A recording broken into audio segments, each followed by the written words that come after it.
নাটোরে ন্যায্য মূল্যের বাজার উদ্বোধনের পরপরই ক্রেতাদের উপচে পড়া ভিড়। গরুর মাংস ৬৩০ টাকা কেজি, লাল ডিম প্রতিটি ১১ টাকা ২৫ পয়সা, কক মুরগি ২৫০ টাকা কেজি ও সরষের তেল ২১০ টাকা লিটার। এমন সাশ্রয়ী মূল্যে পণ্য বিক্রির মধ্য দিয়ে আজ শনিবার সকালে নাটোরে শুরু হয়েছে ন্যায্য মূল্যের বাজার।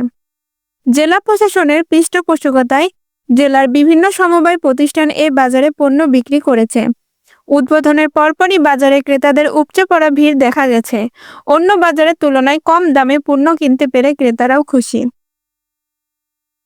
জেলা প্রশাসন সূত্রে জানা যায়, চলমান দ্রব্যমূল্যের ঊর্ধ্বগতি নিয়ন্ত্রণের লক্ষ্যে ভোক্তাদের সুবিধার্থে জেলা প্রশাসনের ন্যায্য মূল্যে বাজার চালু করার সিদ্ধান্ত নেয়। জেলা প্রশাসক আসমা শাহীন আজ শনিবার সকাল 9:30টায় শহরে ভবানীগঞ্জের মোড়ে মুক্তিযোদ্ধা কমপ্লেক্সের চত্বরে এই বাজার উদ্বোধন করেন। এর পরপরই ক্রেতারা পণ্য কেনার জন্য ভিড় জমান।